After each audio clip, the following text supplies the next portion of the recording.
It's a funny place to be, stuck in a seemingly mundane world with an inner knowing that the universe is so much more than our mortal minds can comprehend. Yet we all have the capacity to know peace and our oneness with the wholeness of life. And through these interviews, discussions, and reflections, it is my intention to share this possibility. I'm Ryan Kurczak, and this is the Kriya Yoga Podcast.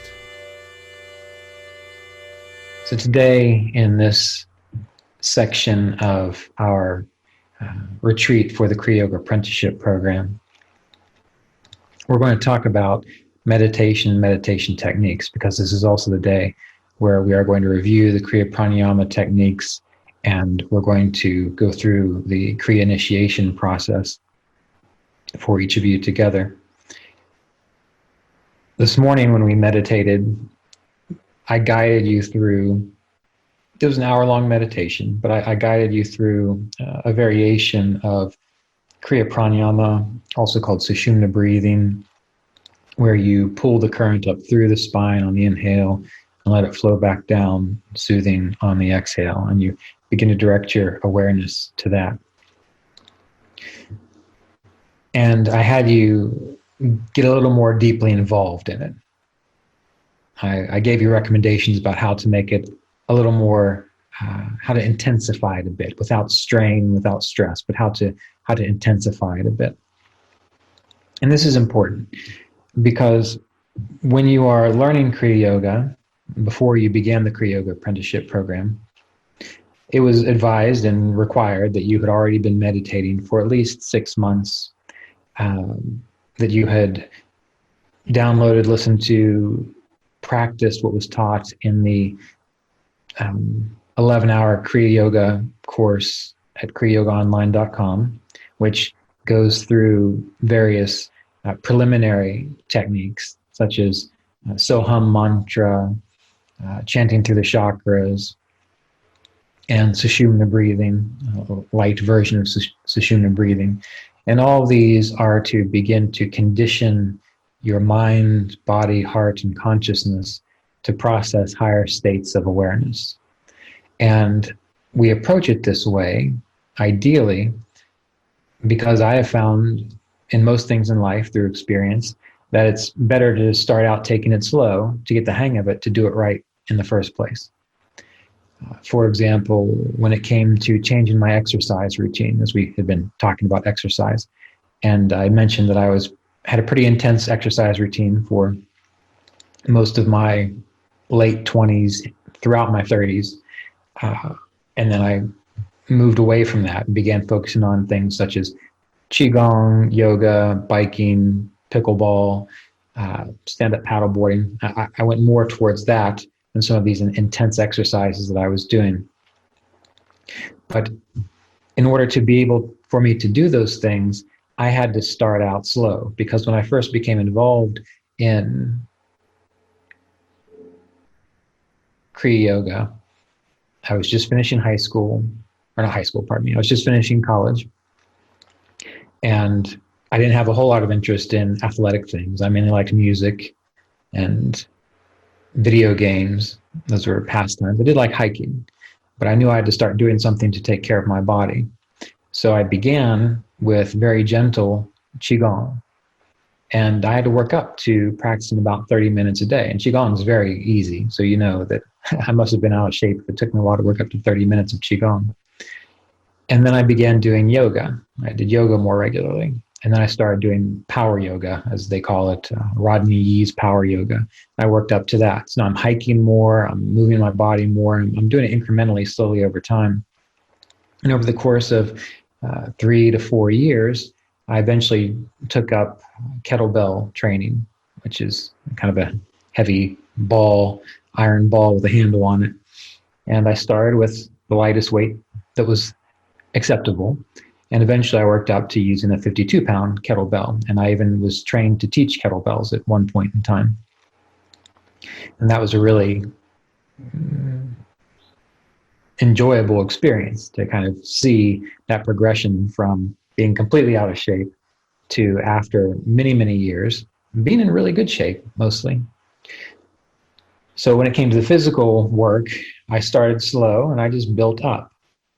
I find that when you do that with your body, you tend not to hurt yourself. I, I have never injured myself doing any of the exercises that I do or have done.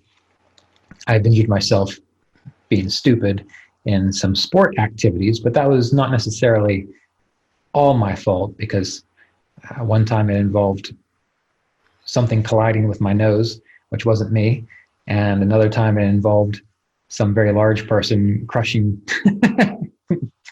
me. But as far as the training and exercise go, the training and exercise didn't do it. And I feel that that's important. I feel it's important to approach meditation that same way, because you're going to be doing some heavy lifting. You need to be in shape energetically, mentally, psychologically. You need to be in shape in your heart, in your mind. And the more that you begin doing body awareness meditation exercises, or exercises circulating life force through the body with various pranayamas, or learning to go kind of deeper into the interior consciousness, that takes time. And you don't want to go too fast and cause problems for yourself. Most of the time when people make up these stories about Kundalini awakening messing them up, usually it's because they were already messed up. And what happened was one of these meditative techniques or experiences just brought it profoundly into their awareness. So this is, as you've heard me say over and over again, one of the prime reasons I recommend that you need to work on being as psychologically, mentally, as far as the average person goes, healthy as possible before you begin these kinds of practices. But you can do it slowly. A couple minutes of meditation here and there, some gentle breath awareness, incorporating that with hatha yoga practice, that begins to kind of work out the system to prepare you for more intense procedures. And most of you, you've already done this work, so I'm not going to spend a whole lot of time talking about that, how to get to the point where you can start doing intensive procedures. And intensive procedures don't always mean extended periods of time, because again, in order to do extended periods of time in meditation, you have to have done the work, because doing extended periods of time in meditation would be like trying to run a marathon when you've only really run 2 or 3 miles well. You're just going to end up hurting yourself or causing injury somehow. And most people can't do that anyway, so they'll either fall asleep or end up daydreaming. But there are those rare few super willful, energetic individuals that are able to power through things like that. So you want to grow into your time rather than forcing your time. In the same way that when I would do training with kettlebells or weights, I wouldn't push myself to do something way beyond my limits. I would do what I could do and then just do a little bit more. And that would be fine. And then I'd recover, and then I'd do what I could do, and then I'd do a little bit more, and then I'd recover, and so on. And I found this to be true with training with weights and various exercise routines. I found it to be true in training with musical instruments. If you're learning a musical instrument and you don't already have any kind of muscle memory that's related to that, or anything that's related to the movements of that instrument, you have to build up to it. You can't just go in and spend hours cranking on it, because you're going to end up putting yourself out of commission for days, and then you're going to miss many opportunities. So you want to grow into this whole process. So if you can only meditate for 20 minutes, well, next week, go for 22. And then if you pull that off, the week after that, bump it up to 24. And if that's pretty good, you're able to stay there for a while, maybe hang out there for a month, and then occasionally add a minute here or a minute there. You don't need to make rapid jumps. Just do it slowly, incrementally, grow into it. And if you're able to approach your meditation and your techniques in that way, you'll get very skillful, very good. You won't hurt yourself. You won't cause undue stress to your physiology, your system, your mind, your emotions, and your heart. And if you come up against challenges that arise, things that become revealed to you in the process, well, it'll be gentle enough that you'll kind of see it coming on the horizon. It's not just going to blast you in the face. And if you see something difficult coming your way, well, then as I've said before, now's the time to go talk to a counselor, a minister, a mentor, someone that can help you work through these issues. And that's really an invaluable thing to have. But there will come a time when you're good at what you're doing. It's like the musician who has been playing for years and has all the scales under his or her fingers, knows how to do the movements, has the correct posture, can sight read, can play well with other people. Or the athlete who you just throw them a ball and they're ready to go in the game and they're going to do well. There's going to come a time in meditation and in your yoga practice where you're going to be a good, skillful yogi. And there's not going to be a question about it. When it's time to meditate, you're going to know how to do it. If you've really been doing it, if you've really been training well in your meditations, you're going to be able to sit down, sink right in, no problem. When it comes to mastering your states of consciousness, you're going to recognize when it's okay to indulge a certain mood or emotion and when it's not appropriate. And you just have to say, knock it off. Time to do my duty as I know it. There will come a time when you have that kind of poise and you have that kind of skill in living your life. But every now and then, you are going to have to go a little more intense with your work. Because what many people do, especially once they learn various meditation techniques, is they become complacent with them.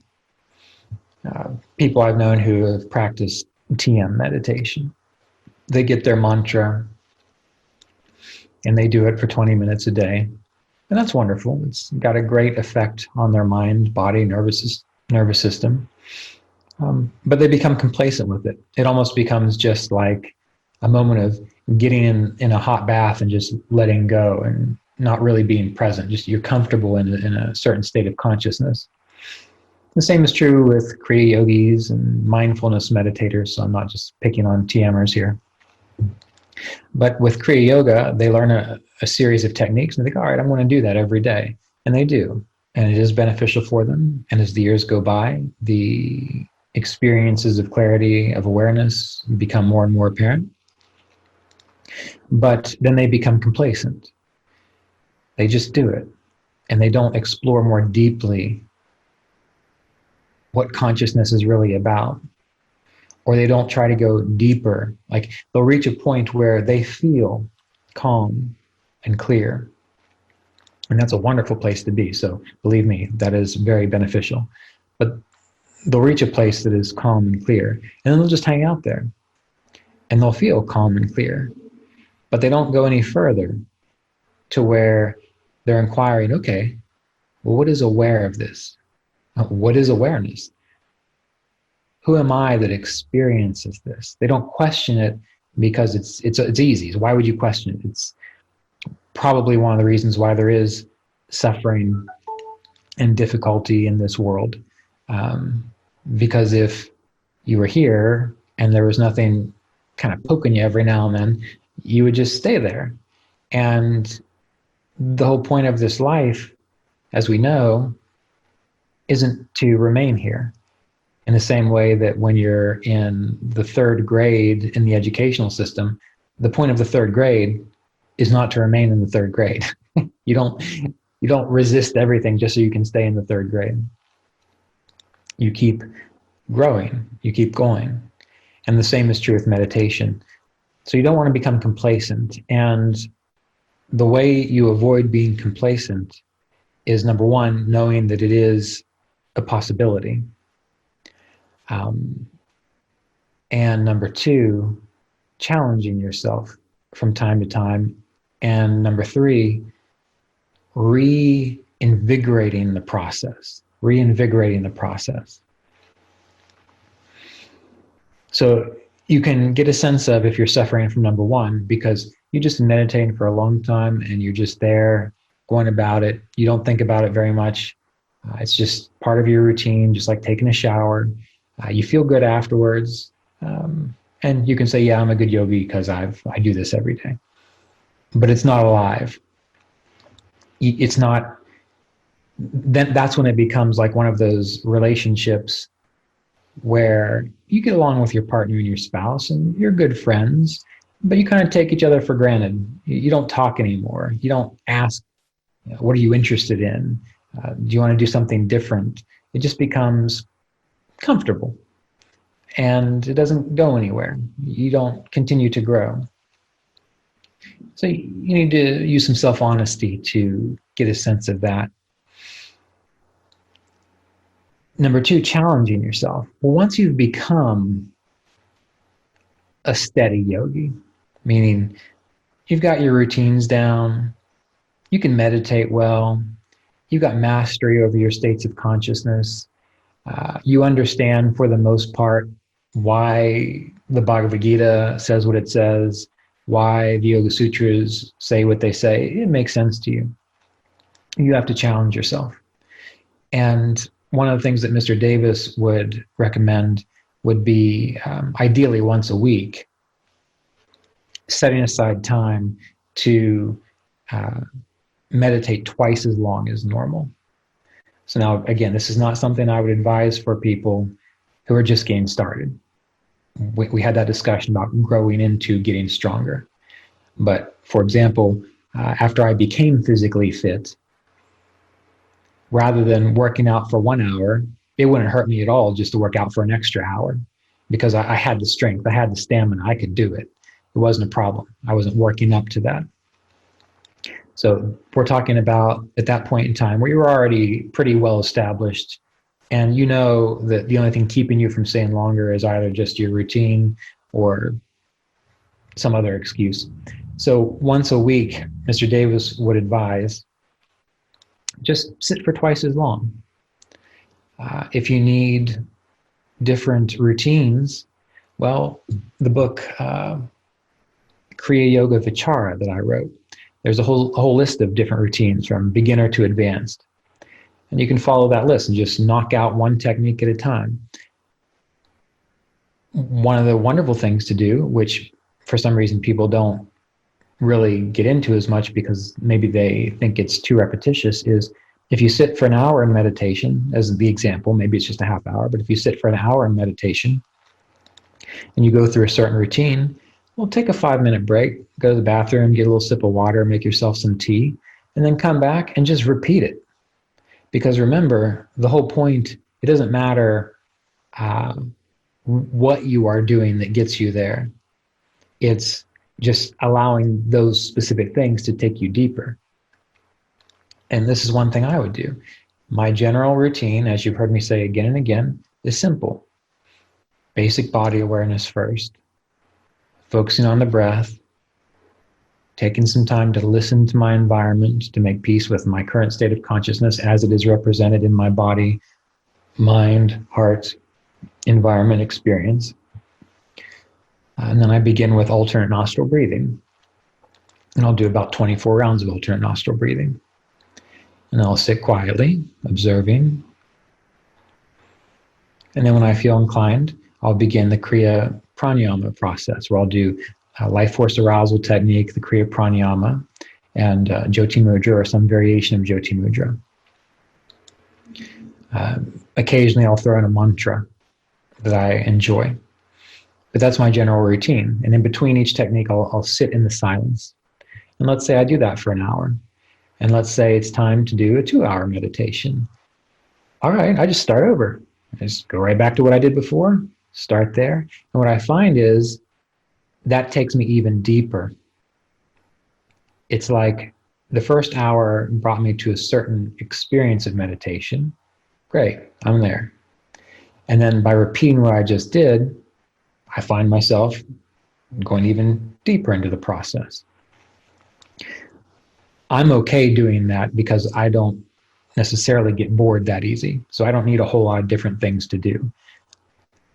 And that comes from years of just giving my full attention to the process and finding enjoyment in that consistency. So when we have done 2-hour meditations at the Kriya Yoga retreats, That's what I'm doing in my head. I might be guiding you through something because I know many of you do have attention span issues, even though you're good meditators. It's easy to have them, attention span issues. You work through it. But I'm going through the same process that I probably did the first hour. At CSA, when they would have the holy season meditations, 3-hour meditations, I would do it 3 times. Oftentimes, I would use some of those meditation routines listed in the book Kriya Yoga Vichara, because there are other Kriya techniques that you can learn. And I usually use those for longer sittings, meaning after I've gone through a certain routine, if I want, I'm just going to tack on these other types of variations on the Kriya Yoga pranayama routine.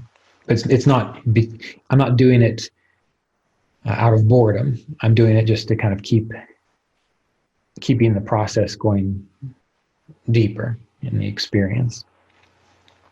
So challenging yourself simply means challenge yourself.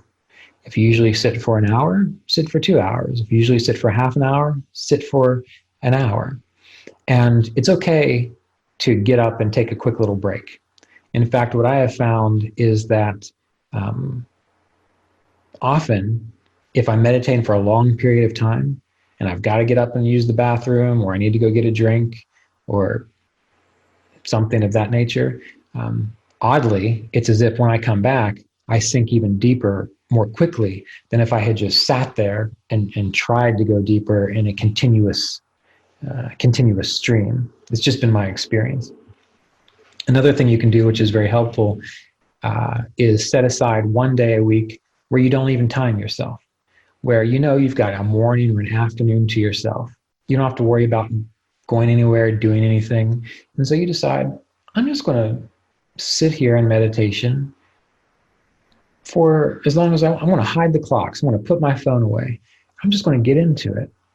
And what you often find is you lose track of time. You might even sit 3 times longer than you're used to. And then you're going to have this experience of, wow, that is possible. And of course it is. Anytime you're really interested in something, you can spend hours and you're energized about it. You're into it. So this is one way to challenge yourself. A third way is to intensify the process. And I don't talk about this a whole lot, usually, because, many people listen to my talks on the internet and other places. And I know there are some interesting individuals out there that sometimes take things out of context or don't quite get it and push things too far. So this isn't for them. Or people who don't really have a sense of respect for what they're capable of and when to back off when they need to back off. It's like, I've got to really power through it. But intensify the practice. So if you're doing Kriya Pranayama and you've been doing it for a year or 2 years and you know what you're doing, you feel comfortable with it. Well, now's the time to really find a way to keep your attention in the spine. I mean it now. You should mean it before, but this is just for the sake of instruction. I'm using this kind of exaggeration. And when you breathe in and you pull that current up through the spine, really use as much of your imagination, if you need imagination, or your feeling capacity to sense it ascending up through the spine. And then really get into letting it flow back down. If you need to, dramatize it. Become dramatic.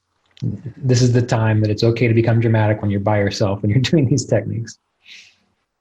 And what you'll find is, if you're able to do that, whereas before you're thinking, gee, I should probably increase my pranayamas. I should probably increase my meditation repetitions because I'm just not getting the same effect.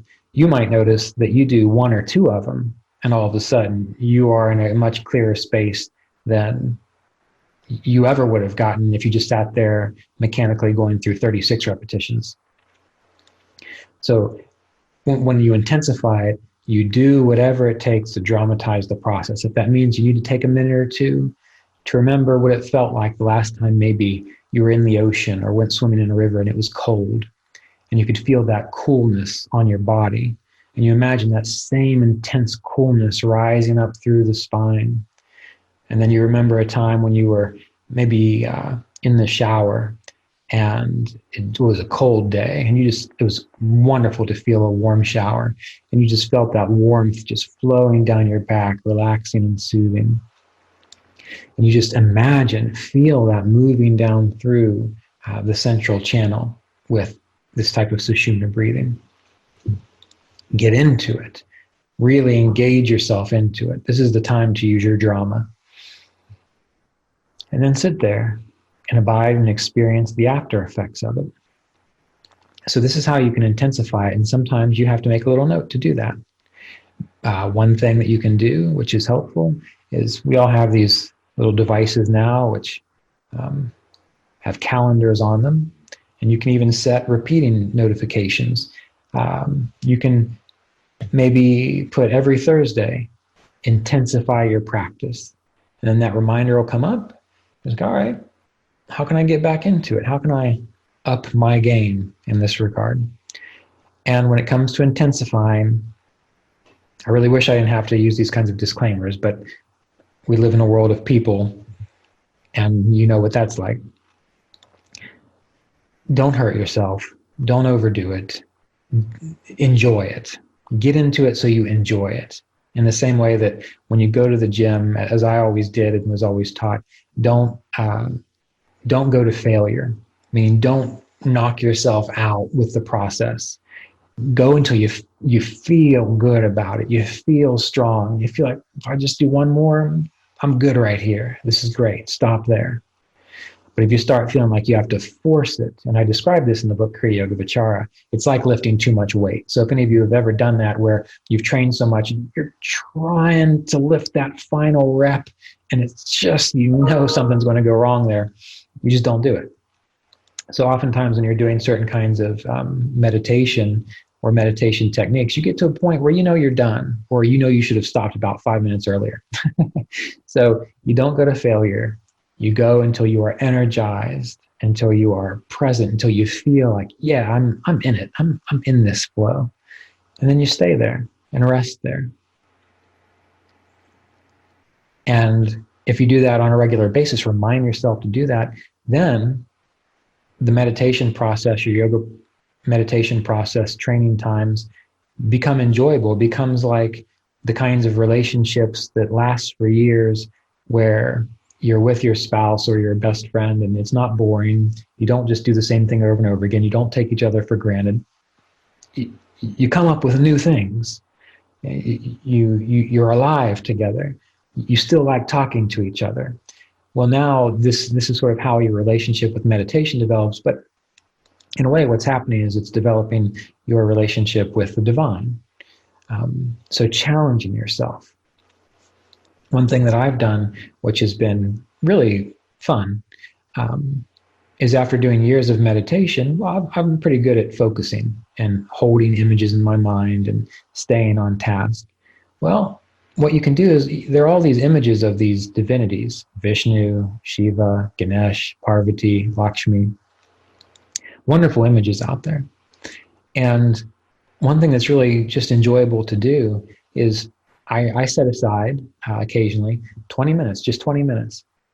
And let's take the example of Vishnu. Well, Vishnu represents something, an aspect of consciousness. And Vishnu has a discus in his hand, a mace representing strength, the conch shell representing the Om vibration, and then a hand extended in blessing, wearing a garland of pearls, skin blue like the sky, and a radiant light shining from behind like a crown of light. And there are other things too. Each of these things represent something.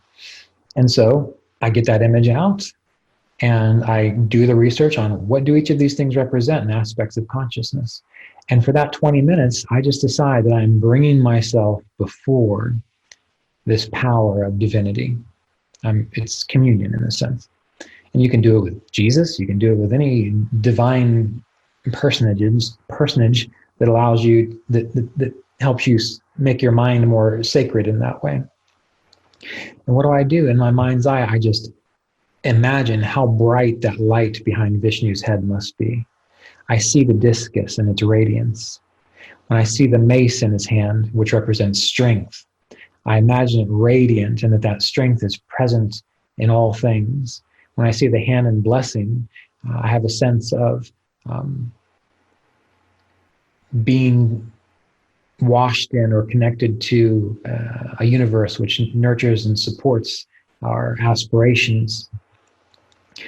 The conch shell, which represents the manifestation of divinity and creation.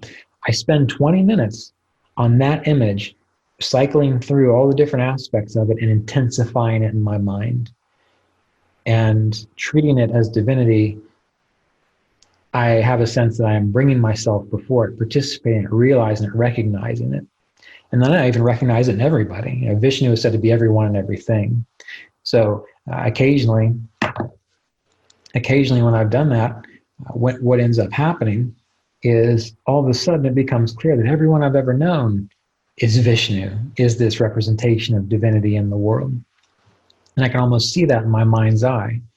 So you can experiment with things like that.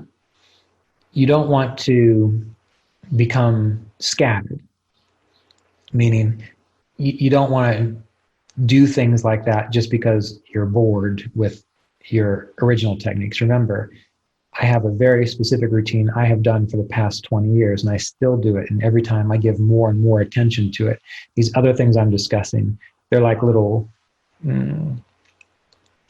side routes or boosts that I take every now and then, but just to help expand my awareness a little bit more. Not because I think the Kriya Pranayama is not working or the alternate nostril breathing is not working. It's just another stage of depth of the practice. Again, using the idea of being a musician, if I play guitar and guitar is my main instrument, I still love it, I still play it, but I might experiment with the ukulele or the harmonica just to kind of keep myself pliable, musically speaking. So spiritually, we can do this as well. When it comes to meditation, we need to learn how to do it. We need to become skillful at the simple routines. We need to find a way to just be as fully engaged, even in the simplest process as possible.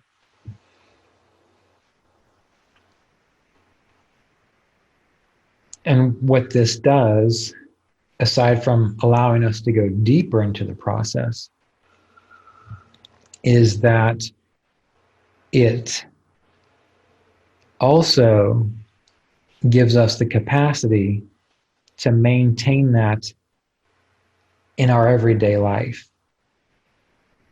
There are so many things that are repetitious in normal human existence. And people who don't have a very healthy nervous system or take too many stimulants or too many irritating foods or are too distracted by entertainment, social media, they're just too overly stimulated. It's hard to just be present with the simple things in life. So that's why we cut out a lot of this stuff. But once you meditate in such a way that you are able to be present with even the simplest technique, and that is the most profound thing, then everything else that you do becomes imbued with that. If you are making dinner for your family and you're really excited to cook for them and you want to get it all together, well, every step of the way becomes imbued with presence. Because you've got to get that turkey ready and make the stuffing and all the fixins and vegetables. And in order to do that, you've got to spend a lot of time chopping vegetables. You got to spend a lot of time picking out the spices. You got to spend a lot of time planning out the recipe, how it's going to work. But when you've gone into that capacity to be so present, even the simplest things in meditation, when you're chopping those tomatoes, you're just chopping those tomatoes. There's no sense of I need to get to the next thing. There's no sense of gee, I hope I do this better than last time. There's just the process of chopping those tomatoes. This permeates all of life. Nothing becomes more important than anything else. As I mentioned, I've had to do some home repairs recently. It's given me the opportunity to work a bit with my dad, who knows how to do all that stuff. And when I get done with these retreats here with you, well, I've got to go home and I've got to shovel gravel. I've got to dig holes and take off old insulation and stuff it in the bags. And when I'm doing that, I'm not sitting there thinking, gee, it was so wonderful to be able to contribute to the world as a meditation teacher, and I can't wait to get back to that. No, shoveling gravel to me is just as important. Doing what I need to do for the house to be good to live in is just as important. When I'm doing that, that's what I'm thinking about. When I'm here with you, that's what I'm thinking about. When I'm scooping the poop out of the cat litter box, that's what I'm thinking about.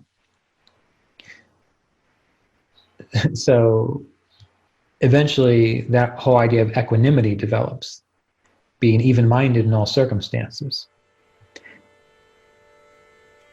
It comes on through the proper practice of meditation.